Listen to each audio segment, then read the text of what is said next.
Gracias, Ángel. Tenemos en el estudio la visita de nuestro urólogo de cabecera, el doctor Andrés Hernández Porras. Andrés, ¿cómo estás? Bienvenido, gracias. Hoy platicamos de cólicos, pero no de los cólicos que uno podría imaginar que normalmente dan en el tracto digestivo, sino de cólicos nefríticos. Y su palabra lo dice, del riñón, ¿no? ¿Cómo son estos y a qué obedecen, doc? Bueno, el cólico nefrítico es el dolor agudo, intenso, súbito, que da en la espalda, en alguno de los dos riñones. Puede proyectar hacia el derecho o el izquierdo, es muy raro que sea de los dos, pero la característica del cólico nefrítico es esa, que es muy intenso y es repentino, y se asocia muchas veces a náusea o vómito también. De lo intenso que son. De lo intenso, sí, o sea, parte de las vías por donde se transmite el dolor tienen que ver con las vías por donde se transmite la sensibilidad del intestino, los movimientos del intestino. Entonces, eso hace que pueda haber náusea o vómito. ¿Y qué lo ocasiona este cólico? Bueno, cualquier obstrucción del drenaje de la orina de manera repentina es lo que lo va a ocasionar. Por ejemplo, el riñón produce la orina, fluye libremente a la vejiga y sale, ¿no? Cuando hay una piedra o un coágulo o hay algo que, digamos, por ejemplo, hay gente que tiene tuberculosis, por ejemplo, y hace es algo tipo masa, son bolas de pus, y esa puede bajar y obstruir el drenaje de la orina. Esto hace que la orina se siga produciendo, sigue cayendo, pero no sale, cae hasta el sitio de la obstrucción, y eso hace que se expanda o se dilate el riñón de manera repentina. Y esa manera repentina es lo que despierta ese dolor. La cápsula del riñón tiene muchas terminales nerviosas, entonces hace que se expanda de manera brusca y eso despierta el cólico nefrítico, ¿no? Bueno, ¿y cómo se alivia eso? Depende de la causa, pero normalmente es quitar el sitio de la obstrucción. Ahora, por ejemplo, cuando nosotros tenemos un paciente que tiene sangrado, generalmente un coagulito que obstruyó, generalmente va a pasar. El paciente toma más líquidos y muchas veces lo logra liberar. Ay, por la fuerza, o sea, literalmente, ¿no? Así es, sí, aumenta la presión en la producción de orina y eso hace que lo empuje. ¿No es muy doloroso? Súper doloroso. Las mujeres que han tenido obstrucción por piedras generalmente o partos dicen que es más fuerte la obstrucción por piedras, porque es un dolor muy intenso, pero es continuo. En el parto es muy intenso, pero es episódico, entonces las deja reposar entre dolor y dolor un poquito. Digamos, la sensibilidad hace que se relajen, cuestiones de un periodo de 5 minutos, dependiendo de qué tan avanzado el parto, pero en la mujer que ha tenido las piedras, les da el dolor y el dolor no la suelta y sigue el dolor y sigue y sigue y sigue y sigue. Es algo impresionante. ¿Y cómo alivian ese dolor mientras logran que esa obstrucción salga? Lo más frecuente es que sean piedras. Entonces, si nosotros dijéramos, bueno, esta persona tiene la obstrucción y la vamos a dejar, vive en un rancho y no tiene acceso a nada de atención médica, generalmente en 2 días la producción de orina, el riñón se va digamos, a proteger, entonces disminuye la producción de orina y eso hace que la dilatación, la hinchazón del riñón sea paulatinamente más lenta o digamos menos agresiva, ¿no? Entonces eso hace que vaya disminuyendo el dolor. Pero si es una piedra, por ejemplo, de repente se les quita el dolor porque también la piedra da vuelta y si pasa orina en ese momento por los lados de la piedra, se alivia un poco esa presión dentro del riñón y eso permite que el paciente tenga menos dolor en ese momento. Pero si la piedra vuelve a obstruir más abajo, vuelve a despertar el dolor intenso, ¿no? Generalmente los pacientes acuden a urgencias y en urgencias, bueno, siempre le tenemos que dar medicamento con el cual disminuye el dolor. Muchas veces no lo podemos quitar por completo hasta después de unas horas.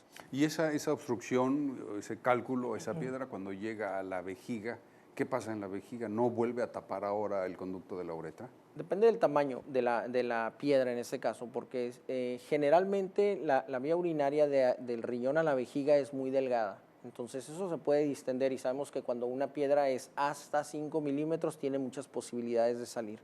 Milímetro que está de arriba de los 5 milímetros es cada vez menos la posibilidad de que salga, pero si una vez que salió a la vejiga va a andar flotando ahí, al exterior es muy posible de la piedra que viene del riñón a la vejiga. O sea, si ya llegó a la vejiga... Sí, o sea, si logró pasar hasta la vejiga, es muy seguro que pase por la uretra y salga, ¿no? Así es. Algunas veces sí se puede detener en algún paso de la uretra, pero es muy difícil que realmente obstruya y se quede obstruyendo, digamos, tapando permanentemente. ¿Y si llegara a pasar como lo Bueno, ahí resuelve? el paciente no puede orinar. Ahí, por ejemplo, cuando la piedra obstruye un riñón, el otro riñón compensa y produce orina, pero cuando llega hay un conducto de salida, entonces la presión de orina, y ahí en donde esté la piedra es lo que es, podemos poner una sonda lubricante para lograr hacia la vejiga. Tenemos que entrar con equipo, con un endoscopio y con eso destruir la piedra en ese momento. O digamos que si no tuviéramos al acceso, a la mano ese equipo, bueno, pues se tiene que hacer una pequeña orificio en la vejiga, se pone una sonda y ya se resuelve posteriormente el problema, ¿no?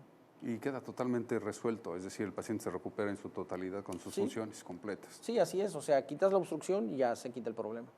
Ahora, ¿qué sucede con estas piedritas que se generan ahí en los riñones? ¿Qué las produce? Ya vimos que algunas podrían ser como una materia carnosa o como coágulo, ¿no? Sí, así es. Las piedras, los cálculos, ¿qué llega hasta ahí que forma esas piedras? Bueno, los que son el compuesto, son varios compuestos, pero el compuesto que más frecuentemente se da es el que tiene calcio. Y el calcio se puede, la mitad de las veces es por dieta, y muchas veces es lo que nosotros tenemos, digamos, exageramos en la dieta. Hay gente que exagera en el queso, en la leche, en el yogurt o en los refrescos con gas. Cualquier refresco con gas, el gas tiene carbonato, se hace con carbonato de calcio, entonces eso lo puede producir, es una carga fuerte de calcio. Gente que tome pocos líquidos, generalmente, obviamente se concentra la orina y eso hace que si hay calcio, bueno, pues sea más proclive a hacer una piedra y obstruir. La gente que come mucha sal o muchos productos enlatados o de conserva, por ejemplo, hay veces vienen los paquetes de, por decir algo, de chícharos, y eso viene, los congelados ya vienen con conservadores, y esos conservadores muchos están en base a sodio. Cuando tenemos un contenido alto de sodio, lo que se hace, se aumenta el riesgo de piedras por calcio. Entonces lo que se debe hacer es, bueno, si se tiene una verdura, pues hay que lavarla para quitarle esos conservadores y ya consumirla. No hay que quitar digamos, no es necesario quitarlo de la dieta. Pero también hay muchos productos enlatados, por ejemplo, las salchichas enlatadas, esas tienen un contenido alto de sal también. Entonces, quitar la sal. Hay gente que come mucho ácido úrico. El ácido úrico viene, bueno, en las bebidas alcohólicas o viene en las carnes rojas también, en el camarón. Hay ahora sí que infinidad de alimentos que lo contienen, o los oxalatos también. El oxalato jala calcio y eso, digamos, es como un imán. Entonces el oxalato viene, por ejemplo, en los cacahuates, en muchas de ese tipo, en las nueces, de ese tipo de alimentos, ¿no? Doc, déjame decirte que acabas de mencionar, yo creo que el 89% de mi alimentación y la de muchos otros, ¿no? Porque pues esta alimentación moderna nos obliga a veces a consumir muchos de estos productos, tanto enlatados como congelados y evidentemente lácteos, ¿no? O sea que si consumimos de estas cantidades de alimento de manera consistente, ¿cómo le podemos hacer para de alguna manera contrarrestar estos riesgos de formar piedras? Hay que tomar más líquidos.